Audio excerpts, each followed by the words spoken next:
रामायण के चौंका देने वाले रहस्य जो रामानंद सागर की रामायण में भी नहीं है। रामायण वाल्मीकि जी द्वारा लिखित संस्कृत का एक अनुपम महाकाव्य है। इसमें कुल 24,000 लोग हिंदू स्मृति का वह अंग है जिसके माध्यम से रघुवंश के राजा राम की कथा कही गई है। इसमें कुल 7 कांड जिसमें से सबसे बड़ा कांड युद्ध कांड है और सबसे महत्वपूर्ण कांड सुंदर कांड है। इसमें भगवान विष्णु के अवतार रूपी श्रीराम की लीलाओं का वर्णन है।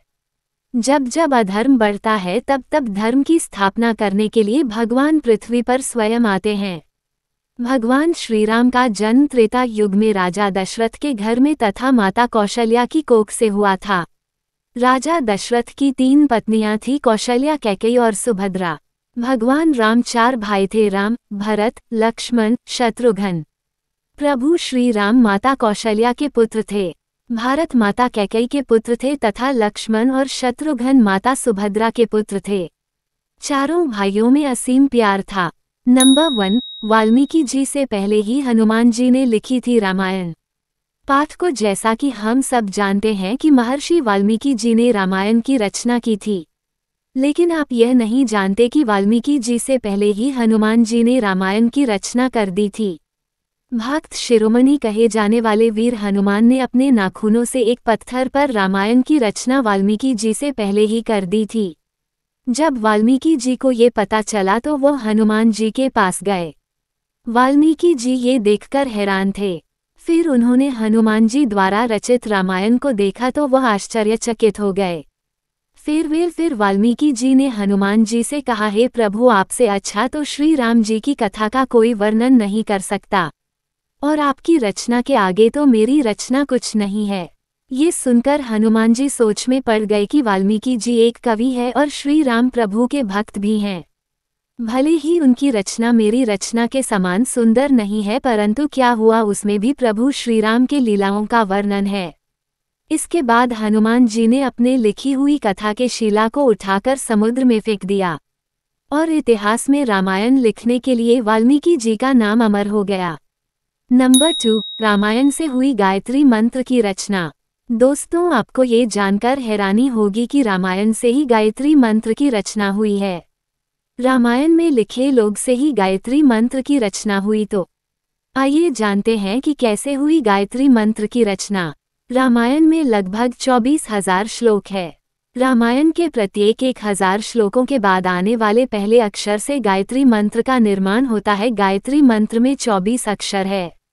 यह मंत्र इस पवित्र महाकाव्य का सार है। नंबर 3, भगवान राम के तीनों भाई किसके अवतार थे? हम सबको तो ये पता है कि श्री राम भगवान विष्णु के अवतार थे, लेकिन क्या आप ये जानते हैं कि उनके तीनों भाई किसके अवतार थे? आइए हम आपको बताते हैं कि तीनों भाई किसके अवतार थे।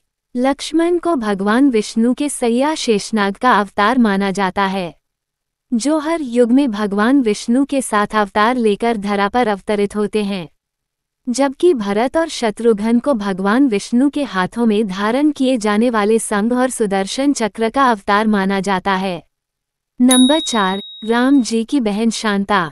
पाठकों, आमतौर पर राम जी की बहन शांता का वर्णन नहीं मिलता है। अधिकतर लोग यही जानते हैं कि राम 4 भाई थे, परंतु उनको उनकी बहन शांता के बारे में नहीं पता होता है।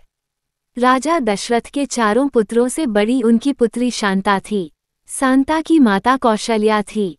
अपनी इस पुत्री को राजा दशरथ और माता कौशल्या ने देश के राजा रोमपद तथा उनकी पत्नी को गोद दे दिया था, क्योंकि उनको कोई संतान नहीं थी। दोनों ने बहुत ही लाड प्यार के साथ देवी शांता का पालन पोषण किया और माता पिता के सारे कर्तव्य निभाए। बाद में राजा रोमपद ने शांता का विवाह सिंह ऋषि के साथ कर दिया। नंबर 5, माता सीता के स्वयंवर का कारण। एक बार की कथा है, जब माता सीता बहुत ही छोटी थी तो वो खेलते खेलते शिव धनुष को उठा लेती हैं। ये देखकर राजा जनक बहुत ही आश्चर्यचकित हो जाते हैं कि जिस शिव धनुष को ब्रह्मांड में कोई उठा नहीं सकता, उसे उधन उसको इस छोटी सी बालिका ने कैसे उठा लिया। ये देखकर राजा जनक सोचे कि यह बालिका कोई साधारण बालिका नहीं है, यह अवश्य कोई देवी है। तभी उन्होंने प्रण किया कि जो इस धनुष उसको उठाएगा वही मेरी पुत्री से विवाह करेगा। यही कारण था माता सीता के स्वयंवर में शिव धनुष को उठाना। जो उस शिव धनुष को वही माता सीता से विवाह करेगा। और जैसा कि आप सभी जानते हैं कि उसी धनुष को प्रभु श्री राम ने उठाया और माता सीता से विवाह किया। नंबर 6, रावण भी मौजूद था माता सीता के स्वयंवर में। पाठ को आपको बता दे कि माता सीता के स्वयंवर के कई देशों के राजा वहां पर मौजूद थे, जिसके साथ साथ रावण भी वहां था। माना जाता है कि मंदोदरी के रोकने पर भी रावण नहीं रुकता है और माता सीता के स्वयंवर में पहुंच जाता है, परंतु उस समय के सबसे शक्तिशाली योद्धा के रूप में जाने जाना वाला शिव धनुष को ना उठा सका। नंबर 7, स्वयंवर में प्रयुक्त शिव धनुष का नाम क्या था? पाठकों, हम सब ये तो जानते हैं कि प्रभु श्री राम का विवाह माता सीता से शिव धनुष को उठाने के बाद ही हुआ था, परंतु अधिकतर लोग ये नहीं जानते कि स्वयंवर में प्रयुक्त उस शिव धनुष का नाम क्या था। तो आपको बता दे, स्वयंवर में प्रयुक्त उस धनुष का नाम पिनाका था। नंबर 8, उर्मिला सोती रही 14 वर्ष तक।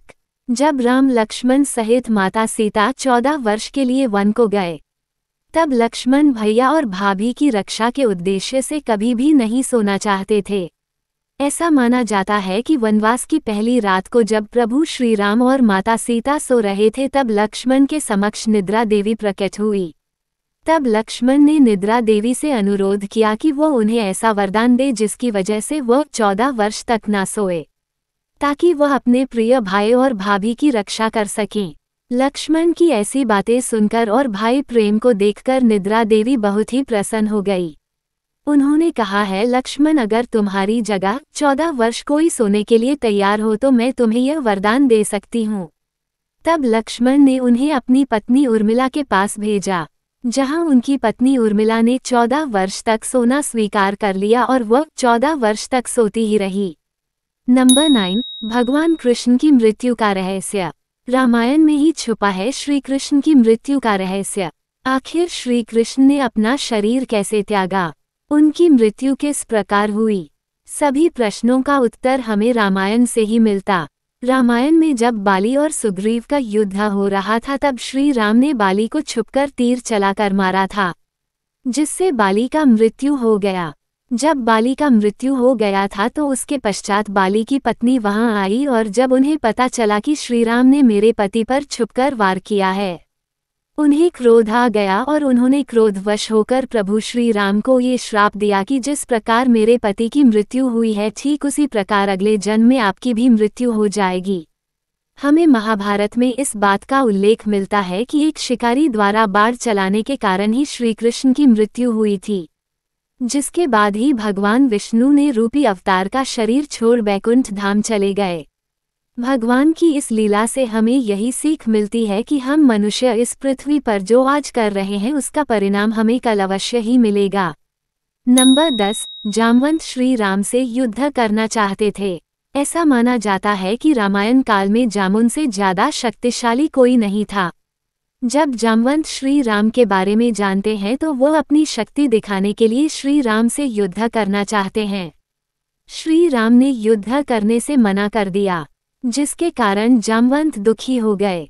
जामवंत की इस इच्छा को श्री राम ने अगले जन्म में श्री कृष्ण के रूप में पूरा किया था। हम आपको बता दें कि जामवंत की पुत्री जामवंती थी, जिनका विवाह श्री कृष्ण के साथ हुआ था।